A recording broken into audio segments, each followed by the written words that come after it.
I saw a part on Reddit the other day that looked like it presented some interesting issues for FreeCAD.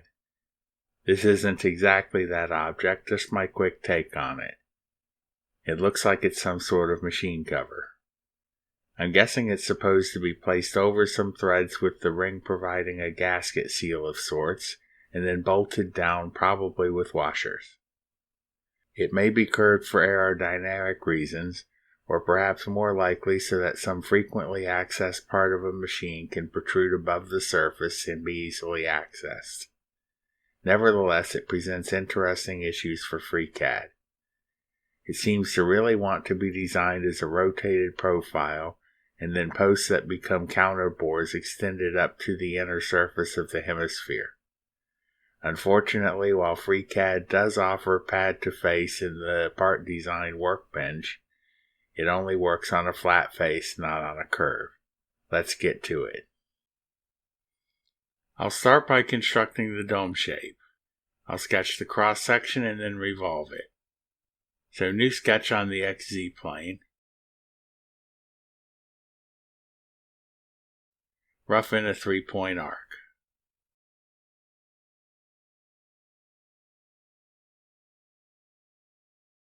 The inside of the dome needs to be 30 millimeters high to provide clearance, and the radius needs to be 120 millimeters. In order for the arc to revolve into a dome, the top needs to be perpendicular to the axis. By setting that, when the sketch is revolved, it'll end up being tangent to itself at the top. Now a second arc to give thickness to the dome. Again, I'll just rough it in to start. Connect it along the y-axis and set the distance to 3 millimeters to set the thickness of the dome.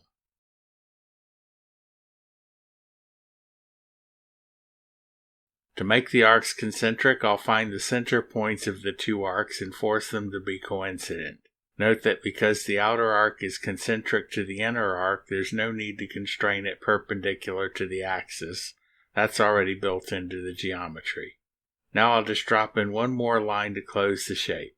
I was expecting the sketch to be fully constrained, but it looks like I've missed something somewhere. I'll just pull on the line and see what moves. It looks like I didn't get the endpoint of the line constrained to be coincident with the endpoint of the arc.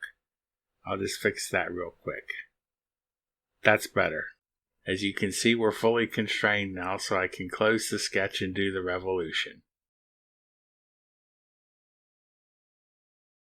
FreeCAD is smart enough to have already guessed what axis I want to revolve it on and assumes 360 degrees, which is correct, so click OK. Next, I want to add the gasket ring. It is possible to design that into the revolve profile, but I don't want to get the geometry overly complicated, and since I'm already going to have to deal with extrusion onto a curved surface, I might as well do it this way. I'll select the face on the underside of the dome and create a new sketch on the plane face. Start with just a couple of circles attached to the center, and now set the radius for the outer ring to 90 millimeters. I'll name this constraint OD since we'll need to reference it later. Now for the inner radius, I'll set the constraint using a formula.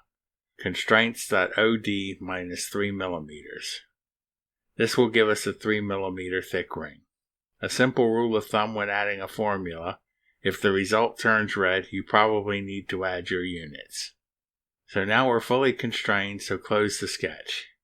I created this sketch on the plane face to give a good reference point, but in fact it needs to start 4 millimeters below the dome, so select the sketch and in the data pane, go to the attachment position.z and set it to -4 millimeters. Now to extrude the sketch. This is where things get interesting. What we want is to extrude it until it meets the bottom of the dome, but that option isn't on offer from the extrude dialog. If we were in part design, there is an option to extrude to first face, but that won't work here either because that face must be planar and we're working with a dome. FreeCAD wants its planes flat like Euclid intended. So just over extrude to make sure that it intersects the dome, and we'll fix it later using Boolean geometry. So I'll just go with 70 millimeters. As you can see, it's extruded in the wrong direction. I could set the extrusion to negative 70 millimeters, but I'm just going to come down into data pane and set reverse to true. That's more like it. In order to cut away the unwanted parts of the extrusion, I'll need another solid representing the parts I want to keep. Like the dome, I'll create that in the form of a revolved cross-section. Hide all of the solids and make the sketches visible so they can be used as an external reference. Now create a sketch on the XZ plane. Bring in the circle from the gasket ring, which looks like a line from this perspective, and the upper curve of the dome as external geometry. Now I'll duplicate the arc over the external geometry first, making sure the endpoints are auto-constrained to coincident. Note as I adjust the radius that auto-constrain correctly guesses I also want tangency, so click to confirm.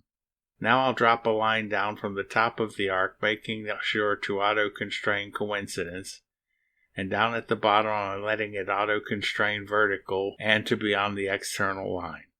It is now fully constrained. Continue out from that point to draw a horizontal line, finally connect it up with the other end of the arc with a vertical line.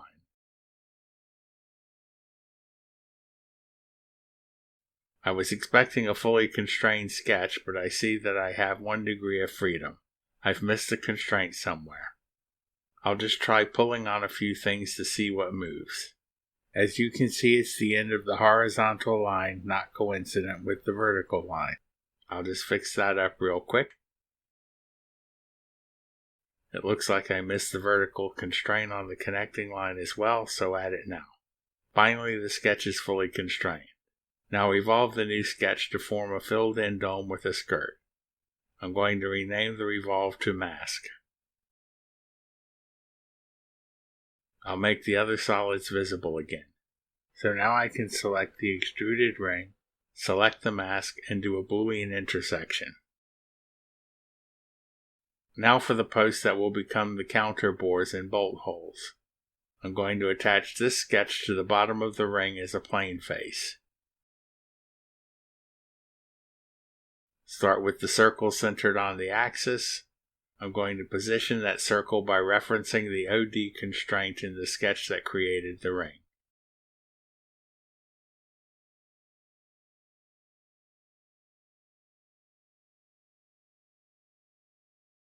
Since I don't seem to be able to find it, I'll just close this constraint and close the sketch for a moment and go look for it. I can see that it's in sketch 001. Close that and go back to the new sketch. Reopen the length constraint and in the formula editor set it to sketch 001.constraints.od minus 1.5 millimeters. Set the radius of the post to 15 millimeters and close the sketch. Now extrude it to 70 millimeters just like the ring. Once again, reverse the direction of the extrusion. Now select the extrusion and the mask and perform a Boolean comment. Now the post is also correctly extruded into the dome. Since there are 3 posts distributed radially on the ring, select the comment and apply a polar array. Set the count to 3. Reset the center point to the origin and OK.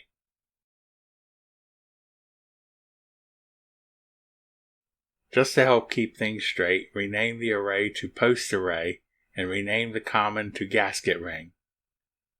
Now fuse it all together. This is basically our shape.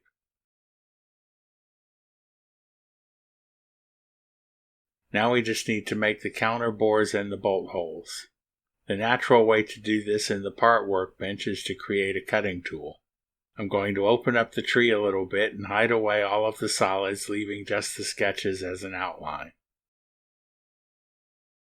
Now I can select the post sketch and create a new sketch on top of it mapped concentric.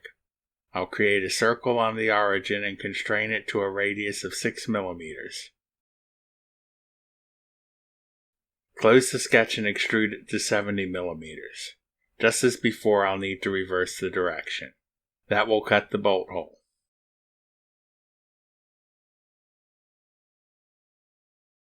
Now to add the counter bore to the tool. Select the post sketch and create another sketch concentric to it. Bring in the post sketch as external geometry so the cutting tool can be defined in relation to the post. I'll put a radius constraint on the external circle. Because this is external geometry, it automatically makes the constraint a reference. I'll name the reference post R since it's the radius of the post. Now I'll create a circle on the origin. Set a radius constraint on it and set a formula of constants.post R minus 2 millimeters so that the counterbore post will have a 2 millimeter thickness. That's fully constrained, so I can close it now.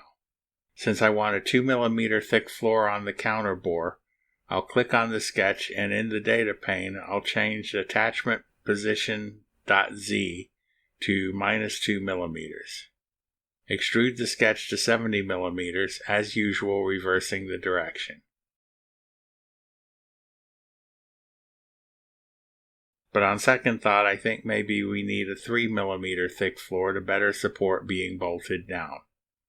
Just open up the extrude, select the sketch, and adjust the attachment position.z to minus 3 millimeters. In designs like this, sharp corners tend to create weakness, so to ease the edge where the floor meets the wall of the counterbore, select the diameter of the counterbore cutting cylinder and apply a 1 millimeter fillet. Now fuse the two cylinders together to form the cutting tool. Rename the fusion to counterbore tool just to keep things straight. I'll make the solids all visible again so we can see that the tool placement looks good. We have 3 posts and 3 counterbores, so we need 3 tools. Select the counterbore tool and make a polar array. Now select the fusion, select the array, and Boolean cut. And there's our counterbores and our bolt holes just as we want it. Just to make things a little easier to see, I'm going to go ahead and hide all of the sketches now.